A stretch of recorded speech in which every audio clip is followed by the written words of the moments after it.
Hello, everybody. Welcome into this week's edition of Focus on Film. We have 2.5 awesome movies to talk about today. So we'll get right into the box office because that's important information. Yes. Number 5 at the box office is My Soul to Take, which we are reviewing. Yes, we are reviewing. Number 4, Legend of the Guardians, The Owls of Ga'Hoole. Ga'Hoole. Which is the half movie that we're reviewing. Yeah. Number 3 is Secretariat. Or as I like to refer to it as Seabiscuit. Yes, that's what I was going to say. Yeah.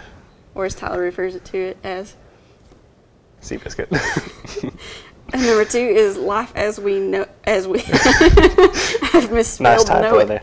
Life as We Now It. Life as We Know It. Number 1 is The Social Network, which we are also reviewing. Or Facebook, the beginning. Yeah, the story of Facebook. The story of the billionaire Mark Zuckerberg. Opening this week, I have been cleared to say this on TV, Jackass 3D. Which we're both super excited about because we're immature. Go see it. And now that Middlesbrough Theater has 3D. Yes, it's awesome. Our local theater has 3D now. So. Yeah.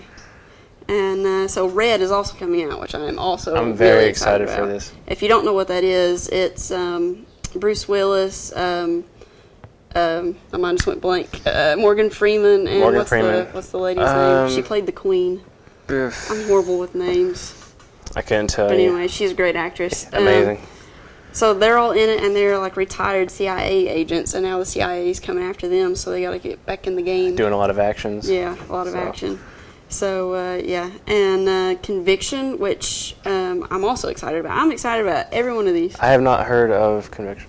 Conviction is, you've probably seen the trailer and just don't remember it, but it's Hilary Swank, and her brother gets he's in prison for a crime that he didn't commit, or so they say.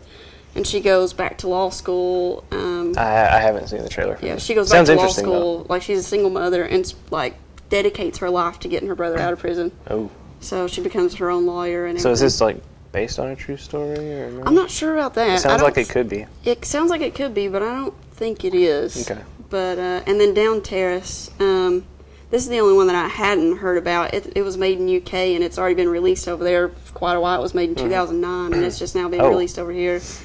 It's a crime family looks to unmask the police informant in their midst who threatens to take down their business. So it's a mob UK-based movie. I like the little note you made, that dash made in the UK. Yeah. Coming soon to theaters, Paranormal Activity 2. Did you see the first one? I did not. I've been told I need to, though. I probably won't see it. I heard it's really good, but I'm a bit of a scaredy cat when it comes to that kind of story.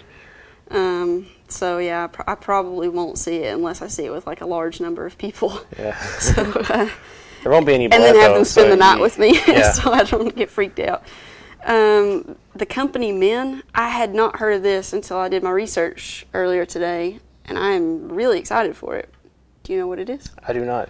Please inform me. It's got Kevin Costner, Tommy Lee Jones, Ben Affleck, and then there's one other guy who I wasn't sure who he was. But the cast is amazing. I love Tommy Lee Jones. Yeah, me too. I love him. And Kevin Costner, even though nobody else really likes him. I love him, though. Yeah. The story centers on a year in the life of 3 men trying to survive a round of corporate downsizing and kind of how that affects their family and their life after that. So it'll probably be really drama-y. Yeah.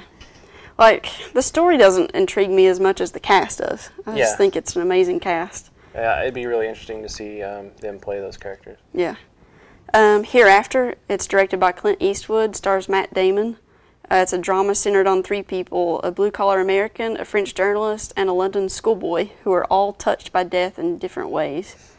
Okay, yeah, I saw the trailer for this. I don't know if I'm that interested. I don't think I am either. I like Clint Eastwood movies, but they're kind of touch and go for me. Some of them are good, some of them aren't.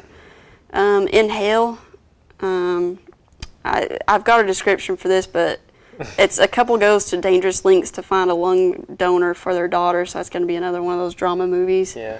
And Monsters, that's an alien invasion movie. I hadn't heard much about either of the last 2.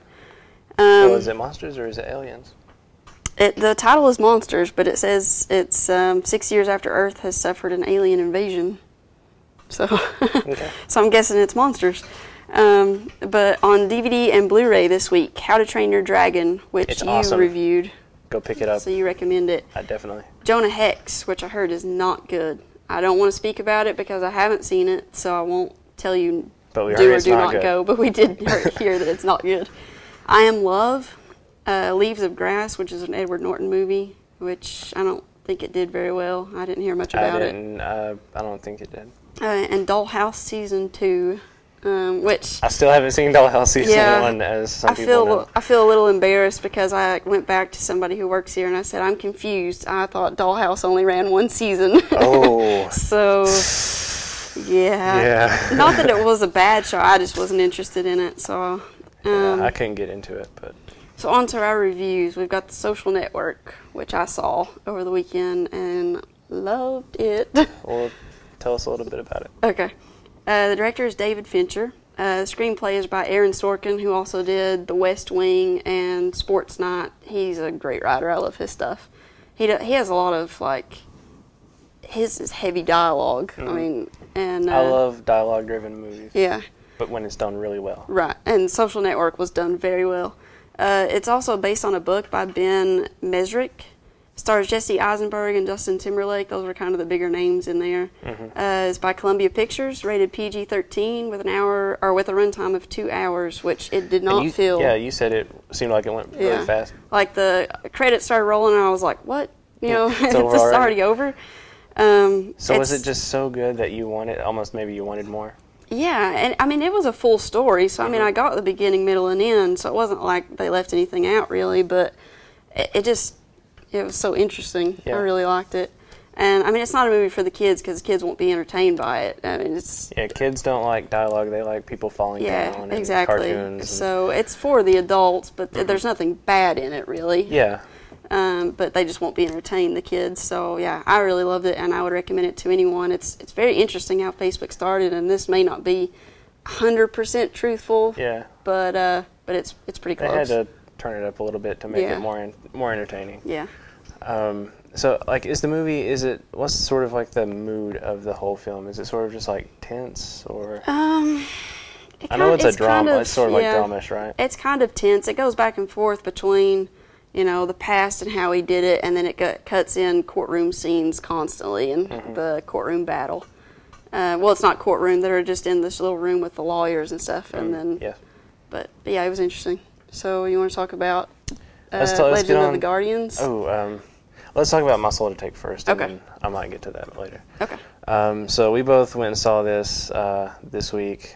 It is written and directed by Wes Craven, who did the Scream and Nightmare on Elm Street series. It stars Matt, how you say that? I believe it's Max Theriot. I looked up the pronunciation. That's as close as I can get to it. Is that the main character? He's the main character. Okay, yeah. All I've really seen him in before this was like The Pacifier and some stuff Yeah, like that. he was in the Astronaut Farmer, and he's been in a Oh few yeah, I things. did see that. Yeah. Okay. It's by Rogue Pictures. It's rated R, and it's an hour and 45 minutes.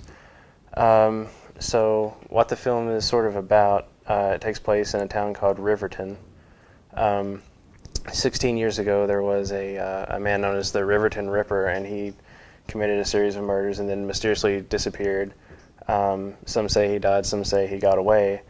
Fast forward 16 years later, and there's this group of teenagers known as the Riverton Seven. Yeah. They were all born the night he disappeared, and so the film, well, one of them ends up getting murdered. And so they start getting really scared that maybe the Ripper has returned to pick all of them off. And so I don't want to give too much away, but basically the serial killer dies at the beginning of the movie, and he pledges that he will be back. He will return. Yeah. And so yeah. Well, his body was never found. Right.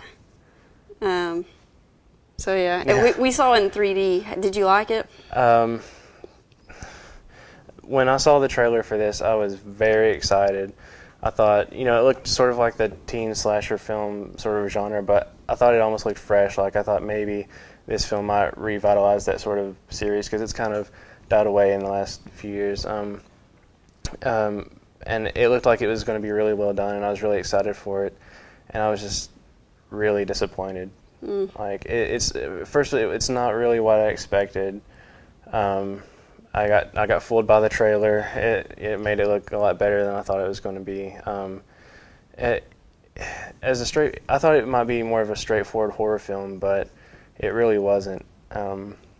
Like it seemed like it tried to be sort of like the Scream series, where it mixed in like the horror with the comedy a little bit, and sometimes I got confused and didn't know which it was supposed to be. Yeah, whether it was actually supposed to be funny or you just laughed because it was so when you corny. if you're in a horror film and you laugh at something, you think, okay, well, if I laughed at that because it was meant to be funny, then that's good. But if I laughed at it because it was just so poorly done, Yeah. then where it's laughable, then that takes points off for the film for me. And so I think it tried to be a lot of things, and I don't think it did any of them too well. I liked it. I kind of. I think it was entertaining. It was entertaining. I would recommend for you to see it. Go see it maybe at least once. See it with your friends, because you will probably laugh about Yeah. some of the stuff in it afterwards. My biggest thing about it, though, is I didn't connect to any of the characters. No. I didn't care whether they lived or died, really, All of honestly. the characters in this are very stereotypical, and just they're not. You don't really care about them. Yeah. All right, well, we've kind of run out of time, running out so of give time a here. thumbs up or thumbs down for Legend of the Guardian real quick. Legend since of we the didn't get to Guardians. that. If you're older, you're not going to be interested in the story at all, but it's very beautiful and has a great soundtrack and everything, so definitely go see it in 3D. All right, well, if you have any questions or comments, email us. Our email address is focusonfilm@live.com, and we thank you for watching. We'll send it back to the studio.